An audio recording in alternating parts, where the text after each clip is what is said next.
En mois, l'Europe a changé de langage et de posture.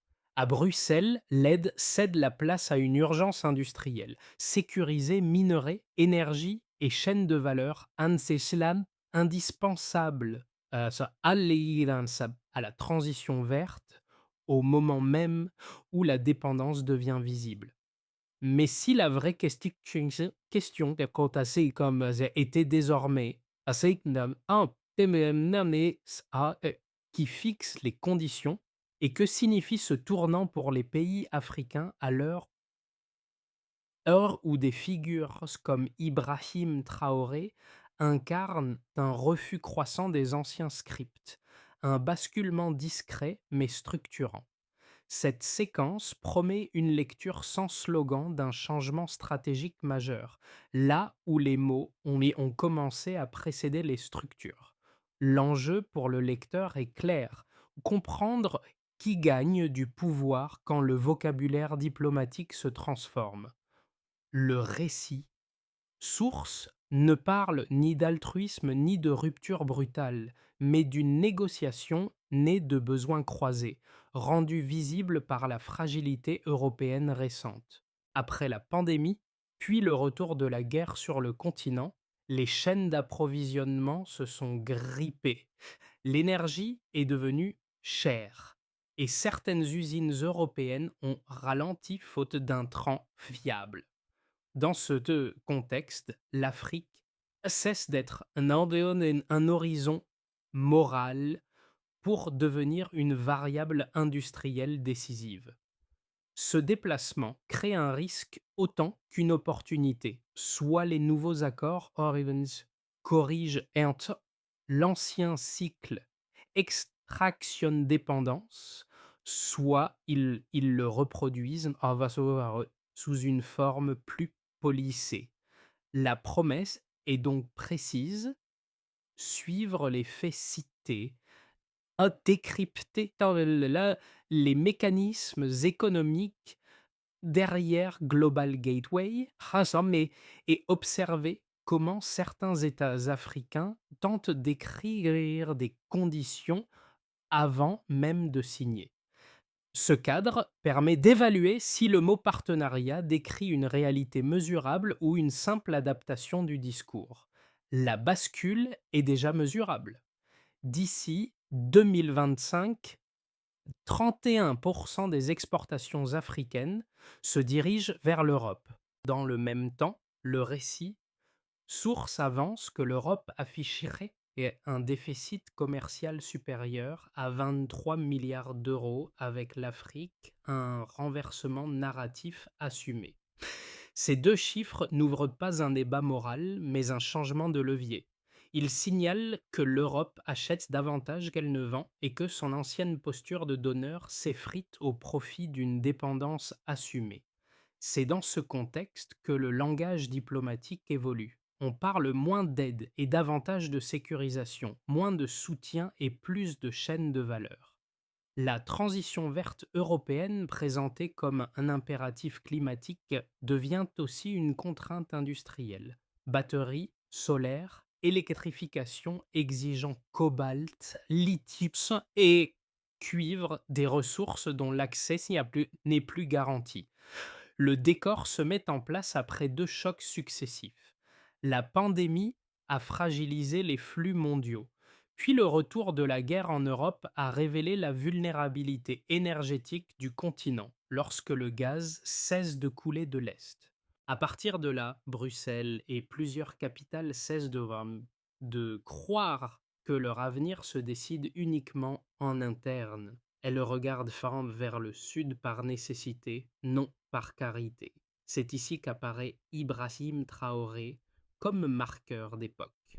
Dans le récit source, il n'est pas décrit par une trajectoire personnelle, mais comme l'un des symboles d'une génération politique qui parle moins de gratitude et davantage de souveraineté industrielle.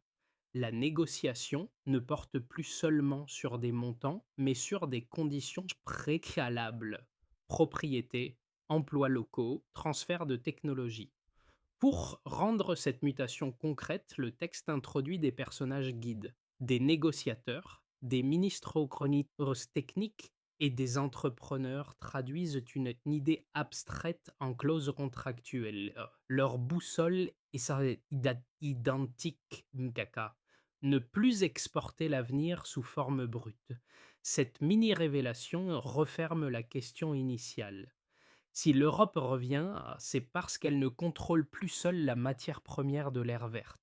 Pour comprendre comment le basculement se matérialise, le récit s'appuie sur des personnages et guides plus discrets que les chefs d'État.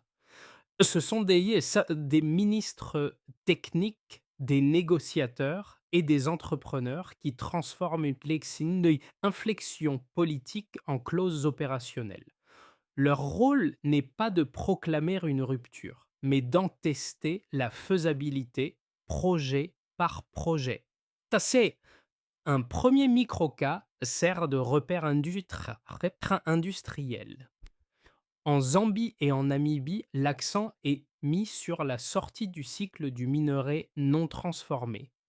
Au lieu d'exporter cuivre et lithium à l'état brut, les projets visent des raffineries capables de produire des matériaux de batterie à plus forte valeur. Le récit insiste sur une logique simple. Les capitaux peuvent être européens, mais la propriété et une part de la gouvernance doivent rester africaines. L'impact précoce n'est pas encore macroéconomique, il est institutionnel. Les discussions portent d'abord sur qui décide, qui contrôle et comment la valeur est retenue localement. Un second micro-cas déplace l'attention vers la santé. Au Sénégal et aussi au Rwanda, la trajectoire décrite concerne la production pharmaceutique. Après des années de dépendance aux importations de vaccins, l'objectif devient une capacité régionale de fabrication, de certification et de distribution. Là encore, l'effet immédiat n'est pas une autosuffisance totale, mais l'apprentissage formé, standardisé, sécurisé. Ces exemples ne sont pas présentés comme des victoires définitives. Ils illustrent une phase de transition où les mots ayant changent avant les structures, partenariats, investissements, coentreprise deviennent des termes conditionnels soumis à des critères précis. L'impact précoce est donc mesurable autrement, par la qualité des clauses et la réécriture progressive des règles. En clair, la souveraineté commence dans les détails contractuels. Avant, le script était stable. L'Europe proposait son aide, l'Afrique répondait par la gratitude, et les réunions suivaient un rituel prévisible. Après, la séquence seront deux chocs successifs, la pandémie, puis le retour de la guerre en Europe, déplacent le centre de gravité.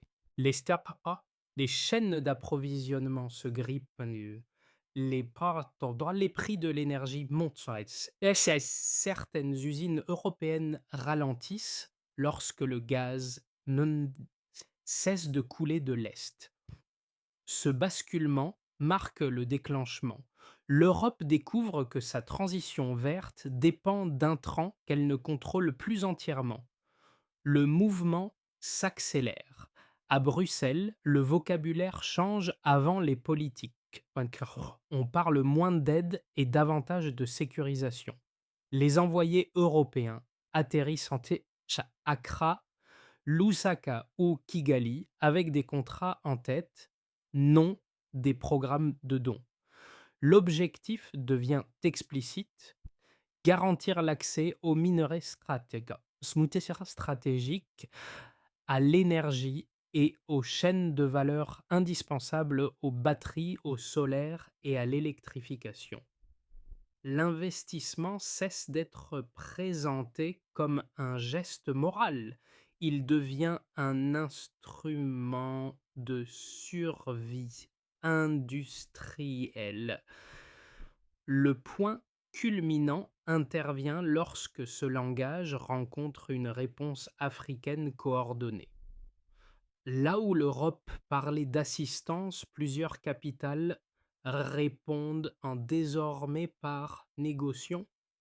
La demande n'est plus seulement financière. Elle porte sur des conditions préalables. La propriété, emplois locaux, transfert de technologie, participation à la gouvernance. Dans cette séquence, la figure de Ibrahim Traoré apparaît comme un marqueur d'époque parmi d'autres. Il ne s'agit pas d'un programme détaillé, mais d'un signal politique. La dignité n'est plus une récompense morale, elle devient une composante économique du contrat. La tension atteint alors son maximum. L'Europe veut sécuriser l'accès aux ressources. L'Afrique veut sécuriser le contrôle de leur transformation. Les deux besoins se font face. Les discussions s'intensifient autour des infrastructures. Rails, réseaux électriques, câbles numériques, décrites comme des coentreprises plutôt que des cadeaux. Chaque détail compte. Qui finance, qui assure, qui audite et où se tient l'arbitrage lorsque survient un litige. Viennent ensuite les réverbérations, plus longues et plus discrètes. Les États africains transforment le rapport contractuel. Des obligations d'emploi local sont intégrées. Des exigences de réinvestissement apparaissent. Sinon, des mécanismes de gouvernance partagée sont négociés, parfois au prix de tensions prolongées. L'Europe, de son côté, oscille entre admiration publique et inquiétude privée. Certains responsables saluent la maturité des partenaires africains. D'autres parlent de perte stratégique et redoutent une fragmentation de l'accès aux ressources. Le récit insiste sur un point. Rien n'est encore figé. Les mots ont changé plus vite que les structures, mais la dynamique est enclenchée. Chaque raffinerie envisagée, chaque usine pharmaceutique projetée, chaque champ solaire localisé devient un test. Le basculement n'est pas ce spectaculaire, il est procédural. Et c'est dans cette lenteur que se joue l'essentiel. Remise en clair, le pouvoir ne bascule pas en un jour, il s'écrit clause après clause. Au départ, l'Europe se présentait comme un partenaire excédentaire et prescripteur. Désormais, le récit source avance un déficit commercial européen de plus de 23 milliards d'euros avec l'Afrique, signe d'un rapport inversé. Ce chiffre sert de point d'entrée analytique. Il ne décrit pas seulement un solde comptable, mais un déplacement psychologique. L'Europe achète davantage qu'elle ne vend, et cette situation fragilise l'ancienne posture de donneur. Pour certains économistes européens cités indirectement, ce déficit relèverait d'une correction naturelle des échanges. Pour plusieurs capitales africaines, il est lu comme une justice tardive, révélant un levier raquettement de son longtemps sous-estimé. La donnée n'impose pas une conclusion morale, elle signale une marge de négociation nouvelle. Un second indicateur renforce cette lecture. Le texte indique que 31% des exportations africaines sont déjà orientées vers l'Europe à l'horizon 2025. Cette part montre une dépendance commerciale structurée vers un même espace économique. La variation est décisive. Lorsque les débouchés se concentrent, chaque modification de normes, de tarifs ou de certification peut déplacer la valeur créée. L'Europe comprend alors que sécuriser l'accès ne suffit plus, elle doit composer avec des partenaires capables de conditionner cette dépendance. Un troisième et ce ensemble de chiffres contextualise l'urgence européenne. Le récit rappelle que l'Union européenne a mis 150 milliards d'euros sur la table pour l'Afrique d'ici 2027. Ce montant n'est pas présenté comme une annonce de générosité, mais sous comme un signal stratégique. Il arrive après une séquence de fragilité, pandémie, rupture énergétique, flambée des prix. L'investissement change donc de nature. Il devient une assurance industrielle destinée à stabiliser des chaînes de valeur devenues critiques pour la transition verte. Chaque nombre appelle une lecture prudente. Les 150 milliards d'euros financent des infrastructures visibles, rails, réseaux électriques, câbles numériques, mais ils sécurisent surtout des circuits industriels. Le texte insiste sur un point méthodologique. Celui qui porte le risque financier choisit souvent les règles, monnaie de référence, garantie, audit, mais d'arbitrage deviennent alors des instruments de pouvoir silencieux. D'autres données élargissent le cadre. Le récit évoque le potentiel énergétique africain, estimant que le continent disposerait d'environ 60% du meilleur potentiel solaire mondial, tout en ayant reçu pendant des décennies moins de 2% des investissements mondiaux dans les énergies propres. L'écart n'est pas présenté comme une injustice abstraite, mais comme une opportunité conditionnelle. Si l'investissement se traduit en capacité locale, il modifie l'accès, les coûts et l'emploi. S'il reste exogène, il reproduit l'asymétrie. Enfin, des montants ciblés sont cités comme signaux complémentaires. Plus de 15 milliards d'euros annoncés par le G20 pour les renouvelables et 400 millions d'euros dédiés à la cuisine propre. Chacun de ces chiffres est accompagné d'une même interrogation implicite. Qui contrôle l'actif? Qui arbitre en cas de conflit? Et où la valeur est-elle transformée? Pris ensemble, ces indicateurs racontent une histoire cohérente. La quantification ne sert pas à impressionner, mais à montrer comment la nécessité fabrique des règles.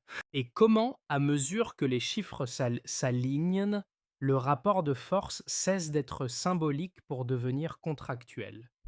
La première lecture favorable présente cherche la reconfiguration actuelle comme une normalisation longtemps attendue.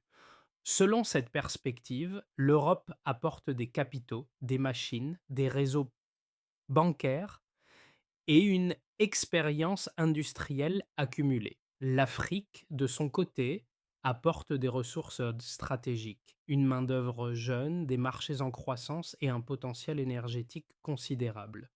Dans ce cadre, parler de coentreprise, de raffinerie locale ou de production pharmaceutique régionale ne relèverait pas d'une ruse, mais d'une maturation. Les exigences d'emplois locaux et de transfert de technologie seraient des garde-fous légitimes permettant à chacun d'obtenir ce qu'il cherche. Sécurité d'approvisionnement pour l'Europe, montée en capacité et en valeur ajoutée pour l'Afrique. La seconde lecture, tout aussi cohérente, avertit d'un risque de dépendance plus douce. Elle part d'un principe simple. Celui qui finance et construit l'infrastructure impose souvent les règles. Si les projets sont libellés en euros, garantis par des institutions européennes et arbitrés loin du terrain, l'asymétrie peut réapparaître par la voie technique. Dans cette optique, le vocabulaire du partenariat masquerait une supervision élégante. L'investissement deviendrait la continuation d'une influence moins visible que par le passé, mais potentiellement plus durable. Hmm. Le récit source ne tranche pas entre ces deux interprétations, il introduit un contrepoids de choix factuel. Il souligne que les négociateurs africains connaissent le modèle de la dette et de la dépendance, c'est-à-dire qu'ils cherchent désormais à verrouiller des mécanismes de protection. Des dispositifs précis sont cités. Gouvernance partagée, droit de vote égaux, chez obligation de réinvestissement local et clause permettant la reprise de propriété, voilà, après une période donnée. Ces éléments ne garantissent pas l'égalité parfaite, mais ils modifient la dynamique. La réponse implicite est méthodologique. Le danger n'est pas la coopération en soi, mais l'oubli des règles. Là où les clauses sont claires et vérifiables, le partenariat peut produire de l'autonomie productive. Là où elle reste floue, la dépendance peut se reconstituer. La même dynamique peut donc mener à deux issues distinctes selon la discipline contractuelle et la capacité politique à faire respecter les termes. Le récit opère ici un pivot net. L'enjeu n'est plus d'obtenir des projets visibles, mais de déplacer le centre de gravité des règles qui les gouvernent. Pendant des décennies, l'Europe a pu investir tout en conservant la main sur les normes, les audits et souvent les lieux d'arbitrage. Cette architecture permettait de sécuriser l'influence sans l'énoncer. Le point médian du texte montre une riposte plus technique que spectaculaire, réécrire la gouvernance avant que l'argent ne transforme la dépendance. Plusieurs signaux concrets en sont mis en avant. Et dès que certains accords exigent désormais des conseils de surveillance à double gouvernance avec des droits de vote équilibrés. D'autres imposent un réinvestissement local obligatoire ou conditionnent les marges à des fonds communautaires. Même lorsque ces avancées sont qualifiées de petites victoires, leur portée est décrite comme stratégique car elle détermine qui décide lorsque survient un conflit et qui conserve l'actif quand la conjoncture se retourne. Dans cette bascule, Ibrahim Traoré apparaît comme une balise générationnelle. Il ne représente pas une exception, mais une méthode. Le respect ne se demande plus, il s'écrit dans le contrat. La révélation n'est donc pas un secret caché, mais une nouvelle manière de négocier où la souveraineté se mesure à la précision des règles. Ce point médian referme une dette de curiosité ouverte plus tôt. La question n'était pas de savoir si l'Europe investit, mais comment ces investissements redéfinissent le pouvoir. La réponse est désormais claire. La méthode change la partie. Les effets de ce basculement ne se répartissent pas de manière abstraite. Ils se listent différemment selon les acteurs. Et le récit source insiste sur 4 groupes pour en mesurer la portée réelle. Pour les États, la conséquence immédiate est un déplacement du pouvoir vers le texte contractuel. Gouvernement et équipes techniques comprennent que l'infrastructure peut devenir une règle durable. Quand les financements sont libellés en euros, que les prêts sont garantis par des institutions européennes et que l'arbitrage se tient loin du terrain, la souveraineté se joue dans des détails techniques. En réponse, certains exécutifs cherchent à verrouiller des garde-fous précis. Gouvernance partagée, droit de vote équilibré, clause de reprise de propriété. L'impact n'est pas spectaculaire, mais structurant. Il transforme la négociation en processus continu, pas en événement ponctuel. Pour les entreprises, le jeu se déplace vers les chaînes de valeur plutôt que les volumes exportés.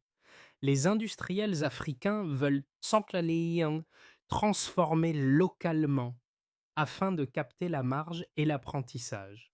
Les groupes européens, eux, cherchent à sécuriser l'accès aux intrants nécessaires aux batteries, au solaire et à l'électrification. Le texte résume la tension par une formule implicite. Celui qui transforme capte la valeur, celui qui expédie brut capte l'urgence. Dans ce contexte, des exigences de transfert de technologie et de participation à la gouvernance deviennent des leviers en concret, pas des slogans. Pour les populations, l'impact se mesure moins en discours qu'en travail, en prix et en service. Le récit évoque des obligations d'emploi local intégrées à certains accords, afin que l'investissement ne se limite pas à des chantiers importés.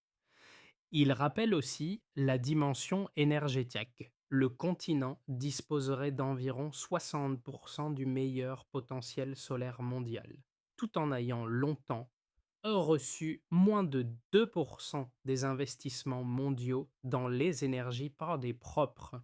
Léna, lorsque l'investissement euh, Sodasa traduit en accès, et ça. Et là, ma la énergie de l'IC et la quand en baisse des coûts, la transition devient tangible pour les ménages. Ça, sinon, elle reste lointaine. Pour la région, l'enjeu dépasse chaque pays pris isolément. Le texte met en avant la FCFTE comme une ossature potentielle. Plus de 50 pays et un marché de plus d'1 milliard de consommateurs. Cette intégration peut rendre l'industrialisation plus rentable et renforcer la capacité à négocier en bloc. Dans ce cadre, la concurrence entre l'Europe, la Chine, les États-Unis ou la Russie devient un test de coordination africaine plus qu'un simple rapport bilatéral. À travers ses conséquences, Ibrahim Traoré apparaît comme un repère narratif parmi d'autres. Il symbolise une génération qui affirme que la valeur ne se cède plus sans contreparties industrielles, de propriété et de technologie. Le récit ne promet pas une victoire automatique, il montre plutôt que l'équilibre dépend désormais de la capacité à transformer des principes en clauses vérifiables et des clauses en effet quotidien. Sur l'horizon des 6 à 12 prochains mois, le récit source ne formule pas des prédictions, mais des issues conditionnelles. Trois trajectoires plausibles se dessinent, chacune dépendant moins des annonces que de la manière dont les règles seront écrites et appliquées. Le premier scénario, dit de l'interdépendance organisée, prolonge la dynamique actuelle sans rupture brutale. Les projets avancent, les délégations se multiplient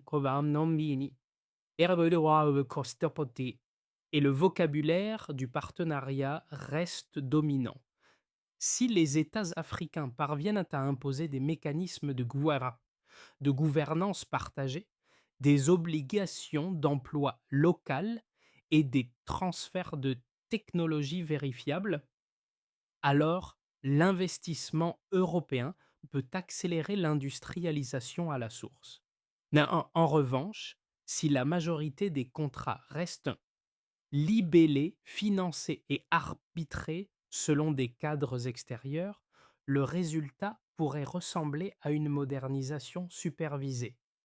Des infrastructures visibles, mais un pouvoir de décision déplacé, hors du terrain. Le deuxième scénario, plus favorable, repose sur un verrouillage progressif de la valeur ajoutée. Il suppose que les raffineries, zones industrielles et capacités pharmaceutiques régionales évoquées dans le récit se consolident. Si la transformation locale devient la norme plutôt que l'exception, Alors les Pomeka des Linde, les Pekarachek Kazama, les pays cités comme Castester peuvent servir de modèle reproductible. L'intégration commerciale continentale renforce cette trajectoire.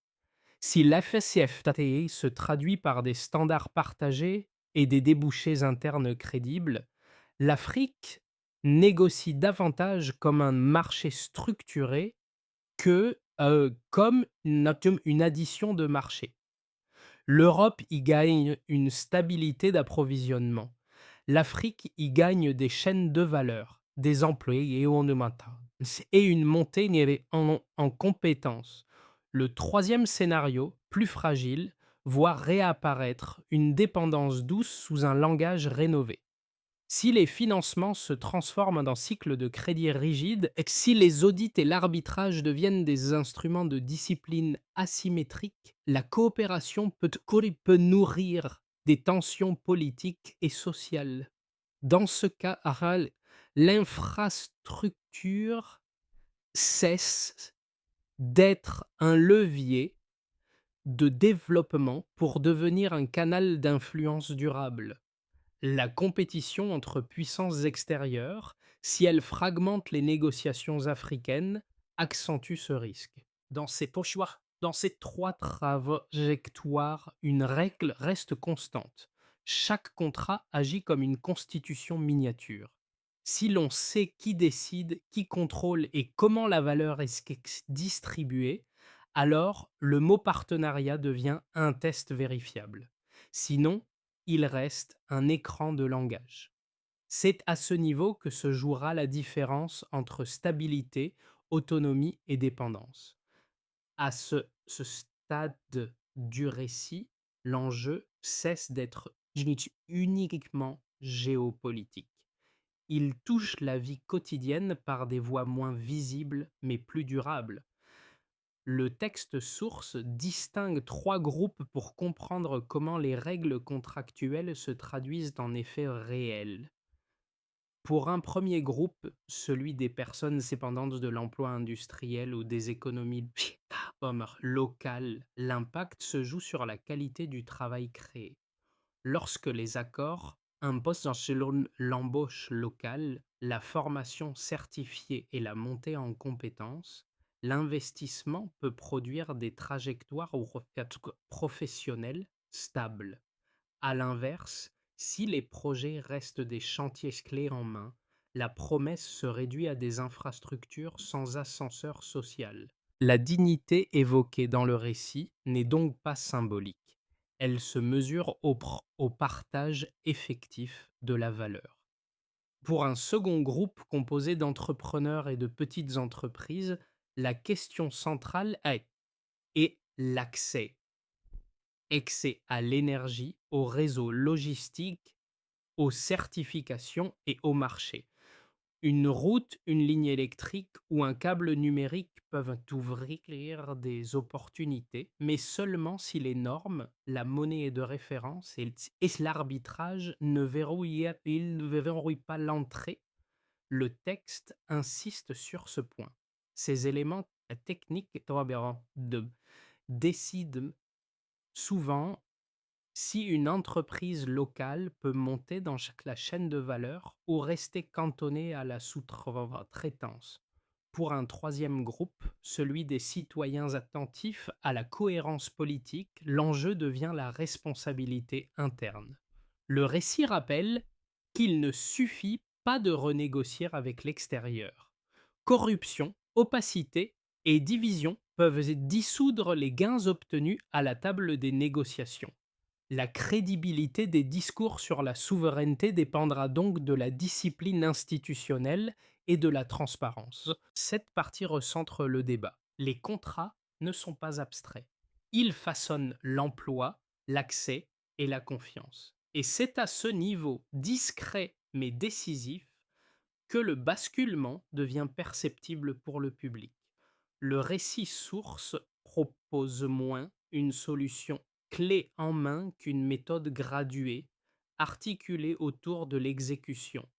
La première étape consiste à établir une grille commune de négociation avant toute toute annonce publique. Dans un délai resserré, cette grille les fixe des points non négociables, et gouvernance partagée, obligation d'emploi local, transfert de technologie et mécanismes de réinvestissement. L'indicateur est simple et public. Chaque protocole d'accord doit préciser qui décide, qui contrôle et comment la valeur sera répartie. La deuxième étape vise la transformation locale par palier. Plutôt qu'une promesse globale, les contrats de CRA décrivent une montée en gamme séquencée. Export brut, pré-traitement, raffinage, puis composants. Le suivi ne repose pas sur des intentions, mais sur des jalons atteints. À chaque phase, une part croissante de la production doit quitter le pays sous forme transformée, avec des audits rendus publics. Troisièmement, le texte insiste sur la sécurisation des compétences, pas seulement du capital. Dès le lancement des projets, des programmes de formation certifiés sont intégrés, avec des objectifs mesurables. Nombre de techniciens formés, taux de postes qualifiés occupés localement et transfert documenté de procédés. La souveraineté industrielle se construit ici dans l'apprentissage et la maintenance. Quatrièmement, la gouvernance des litiges et des actifs est verrouillée en amont. Droit de vote équilibré, règles d'arbitrage explicites et, lorsque prévu, clause de reprise de propriété à terme. Ces dispositifs ne garantissent pas l'égalité parfaite, mais ils réduisent la symétrie structurelle. Enfin, la légitimité politique repose sur la transparence. Des figures comme Ibrahim Traoré symbolisent une exigence. Le respect s'écrit dans le contrat, mais se prouve dans l'exécution. La feuille de route n'est crédible que si ses métriques sont vérifiables et suivis dans le temps même. Le récit revient aux images concrètes semées plus tôt. Une raffinerie qui cesse d'être une promesse et devient un lieu de travail, un atelier pharmaceutique qui n'attend plus les cargos pour produire, un câble numérique qui relie sans capturer. Dans ces scènes, la géopolitique paraît d'abord lointaine, brusque, et puis soudain intime. Une clause devient un salaire. Un transfert de savoir devient une carrière. Une règle d'arbitrage devient un futur accepté ou contesté. La Zambie et la Namibie évoquées comme terrain d'essai et incarnent cette bascule progressive.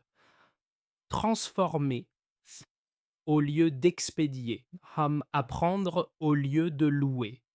Le Sénégal et le Rwanda rappellent que la souveraineté n'est pas une posture, mais une capacité qui se construit lentement par des décisions répétées et parfois coûteuses.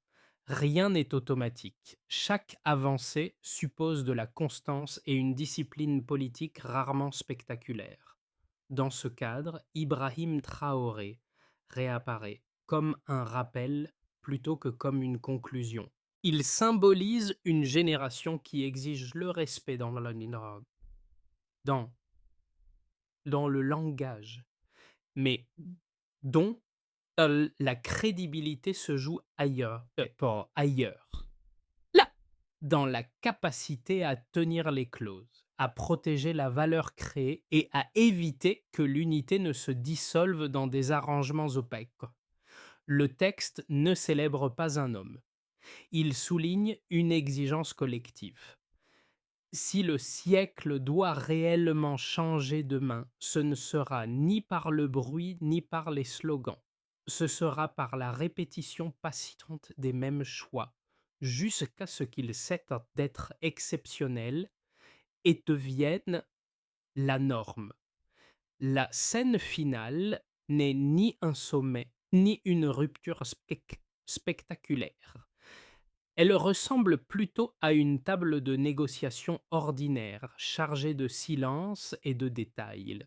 D'un côté, l'Europe tend la main parce qu'elle a besoin d'énergie, de minerais, de marchés et de stabilité industrielle. De l'autre, des États africains acceptent de discuter parce qu'ils veulent de la technologie, des prix équitables et des partenariats vérifiables. Entre les deux, il n'y a pas seulement un échange d'intérêts, mais un test de maturité collective. Le récit invite à déplacer le regard. La question utile n'est pas qui gagne aujourd'hui, mais qui fixe les règles quand la conjoncture tourne. Si l'infrastructure devient la colonne vertébrale de la transition, alors il faut demander qui la possède, qui la répare et qui décide de son orientation. Les réponses ne se trouvent pas n'est pas dans les discours, mais dans les, clauses, la transparence et la capacité à transformer localement. À ce stade, le public n'est pas un spectateur, passif.